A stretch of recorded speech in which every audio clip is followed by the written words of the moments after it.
আসসালামু আলাইকুম সম্মানিত ভিউয়ার্স। বাংলাদেশ সরকারের সামাজিক নিরাপত্তা কার্যক্রমের আওতায় ২০২৫-২৬ অর্থবছরের যে বয়স্ক ভাতা, বিধবা ভাতা এবং বিভিন্ন ধরনের ভাতার অনলাইন আবেদন গ্রহণ চলছে। আজকে আমরা আপনাদেরকে দেখাবো যে সেই আবেদনটি আপনারা খুব সহজে নির্ভুলভাবে আপনারা কিভাবে করতে পারেন অনলাইনে আপনার ঘরে বসেই। এখন দেখেন আপনারা কিভাবে আবেদনটি করবেন। সর্বপ্রথম আপনারা ওয়েবসাইটে যাবেন, যেয়ে আপনারা টাইপ করবেন DSS ডট ভাতা ডট গভ ডট বিডি, এরকম একটা যে এভাবে টাইপ করবেন, করার পরে ইন্টার প্রেস করবেন, তখন আপনারা এরকম একটা ইন্টারফেস দেখতে পাবেন। সেখান থেকে প্রথমে আপনারা দেখতে পাবেন অনলাইন আবেদন। অনলাইন আবেদনে ক্লিক করবেন।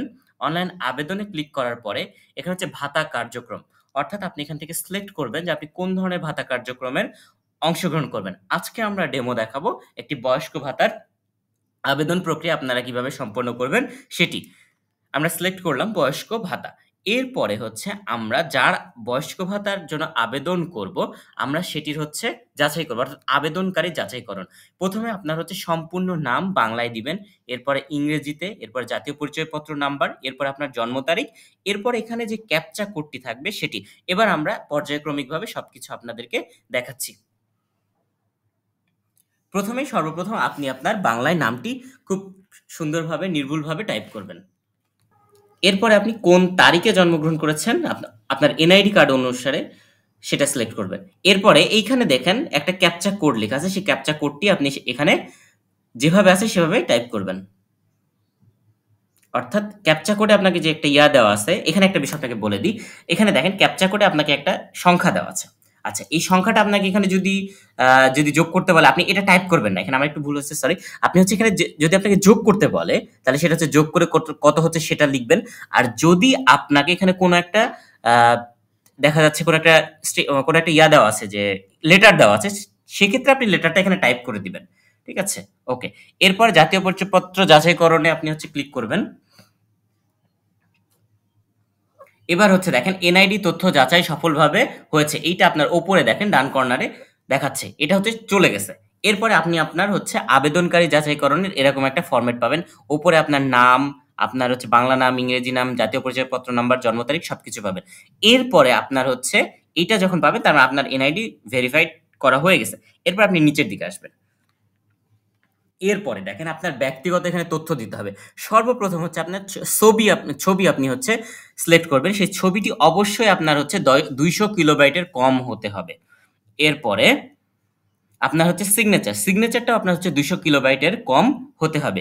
এরপরে আপনার হচ্ছে আপনার পিতার নাম অবশ্যই আপনার এনআইডি কার্ডে যেভাবে লেখা আছে, আপনার ভোটার আইডি কার্ডে, এনআইডি কার্ড অর্থাৎ আপনার ভোটার আইডি কার্ডে যেভাবে লেখা আছে আপনি সেভাবে লিখবেন আর কি, বাংলায় প্রথমে।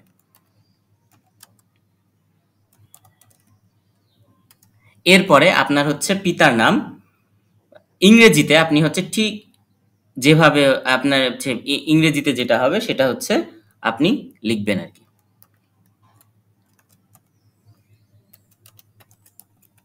এরপরে হচ্ছে আপনার মাতার নাম বাংলায়, আপনার হচ্ছে ভোটার আইডি কার্ড অনুসারে।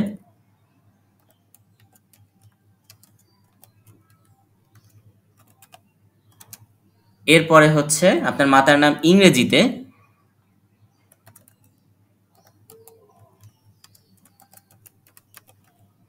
এরপরে হচ্ছে আপনার মোবাইল নাম্বার। অবশ্যই আপনার এনআইডি কার্ড দিয়ে আপনি যে মোবাইল নাম্বারটি রেজিস্ট্রেশন করেছেন সেই মোবাইল নাম্বারটি এখানে দিবেন। অবশ্যই আপনি সেই মোবাইল নাম্বারটি দিবেন, অন্য মোবাইল নাম্বার দিবেন না। না হলে আপনার হচ্ছে ভাতা প্রদানের ক্ষেত্রে আপনাকে সমস্যার সম্মুখীন হতে হবে, অর্থাৎ আপনার আবেদন পত্রটিতেই ঝামেলা হবে। এরপরে আপনার হচ্ছে বৈবাহিক অবস্থা আপনি সিলেক্ট করবেন এখান থেকে, আপনি বিবাহিত, অবিবাহিত, বিধবা বা অন্যান্য আর কি। তা আমরা যেহেতু হচ্ছে এরপরে আপনি আপনার ধর্ম সিলেক্ট করবেন। এরপর জাতীয়তা নরমালি চলে আসবে। এরপরে আপনি আপনার বয়সটি ক্যালকুলেট করে নেবেন, নিয়ে আপনি এখানে বসাবেন আর কি।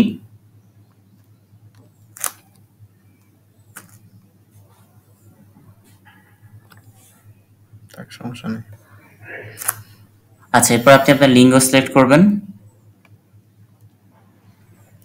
এবার শিক্ষাগত যোগ্যতা, যেটা আপনি সেটা সিলেক্ট করবেন। এরপর আপনার পেশা,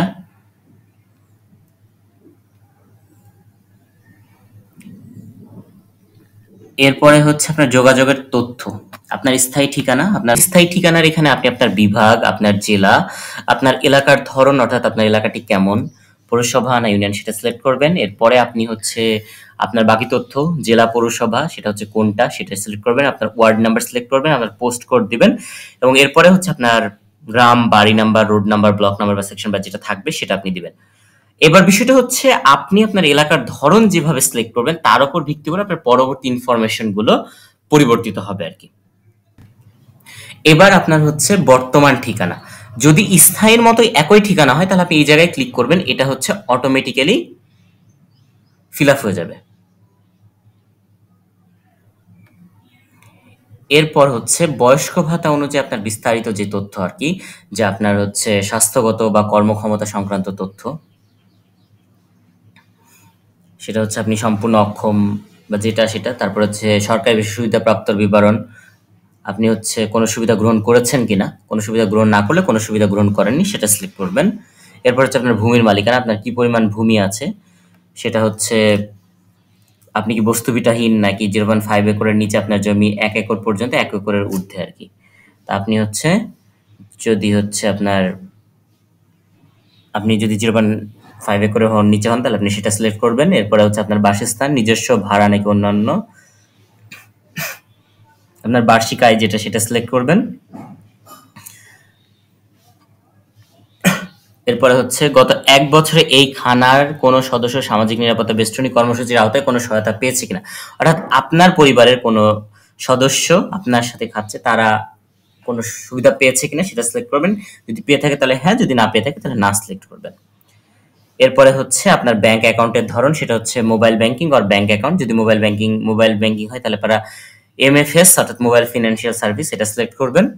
এরপর হচ্ছে অ্যাকাউন্টের মালিকানা, সেটা হচ্ছে কার, নিজ পরিবারের সদস্য নাকি নিকটের আত্মীয়, এটা নিজে হলে নিজে সিলেক্ট করবেন। এমএফএস এর কোন ধরনের অ্যাকাউন্ট আর কি, নগদ, বিকাশ, রকেট, ইউপে যেটা সেটা সিলেক্ট করবেন। এরপর আপনার মোবাইল নাম্বার যেটা সেটা দিবেন।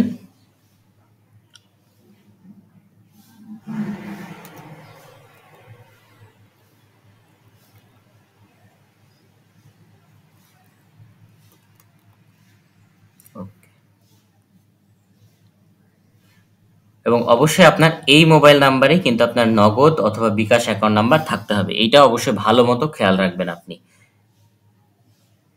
এবার ইমেল যদি থাকে তাহলে দিবেন, আর আদার্স কোনো দরকার নাই।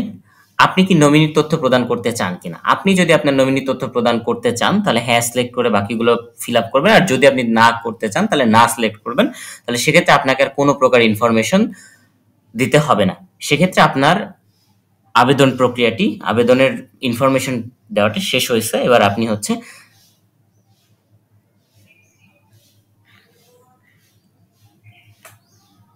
আপনার যোগ্যতার অন্যান্য যে তথ্যগুলো আছে সেগুলো ফিল আপ করবেন আর কি, যে খানার সদস্য সংখ্যা আপনার, অর্থাৎ আপনার সাথে একই সাথে খায় এরকম সদস্য সংখ্যা কতজন সেটা আপনি সিলেক্ট করবেন। এরপরে হচ্ছে আপনার খানাতে শিশুর সংখ্যা কতজন আছে সেটা সিলেক্ট করবেন। এরপর আপনার হচ্ছে খানার প্রধানের বয়স, অর্থাৎ যিনি প্রধান তার বয়স কত। এরপর হচ্ছে খানা প্রধানের শিক্ষা সর্বোচ্চ ডিগ্রি সম্পন্ন, কতটুকু তার ডিগ্রি আছে, যদি কোনো শিক্ষা থাকে তাহলে শিক্ষা অথবা নিরক্ষর যেটা হবে সেটা দিবেন। এরপর হচ্ছে স্বামী স্ত্রীর শিক্ষা বা সর্বোচ্চ ডিগ্রি সম্পন্ন, যেটা যদি নিরক্ষর হয় তাহলে নিরক্ষর সিলেক্ট করবেন। আপনার খানার সদস্য কি কৃষি অথবা অকৃষি শ্রমিক হিসেবে নিয়োজিত আছেন কিনা, যদি কৃষি খাত হয় তাহলে কৃষি খাত সিলেক্ট করবেন। আপনার খানার সকল সদস্যের মালিকানাধীন মোট জমির পরিমাণ কত সেটা হচ্ছে সিলেক্ট করবেন। এরপর হচ্ছে গত 1 বছর আপনার খানা বিদেশে অবস্থানরত কারো নিকট হতে কোনো অর্থ গ্রহণ করেছে কিনা সেটা সিলেক্ট করবেন। এরপরে হচ্ছে আপনার প্রধান ঘরের দেওয়াল কি দিয়ে তৈরি সেটা সিলেক্ট করবেন। এরপরে হচ্ছে আপনার খানায় কি পৃথক খাবার ঘর আছে কিনা সেটা সিলেক্ট করবেন।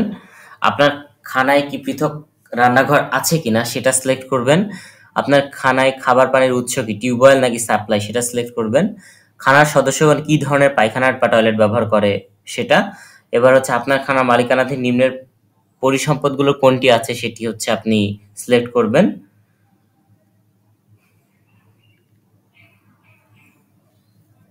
এরপর হচ্ছে আপনার প্রধান ঘরের ছাদ কি দিয়ে তৈরি সেটা সিলেক্ট করবেন।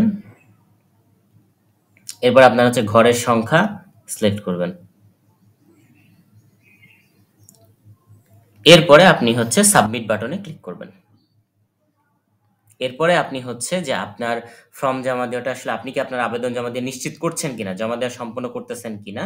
যদি আপনি নিশ্চিত বাটনে ক্লিক করেন তাহলে কিন্তু আপনার আবেদনপত্রটি পুরোপুরিভাবে যে হ্যাঁ আপনি জমা দিয়ে দিচ্ছেন এটা নিশ্চিত হয়ে যাবে আরকি। তো আমরা এখন এটা নিশ্চিত করলাম।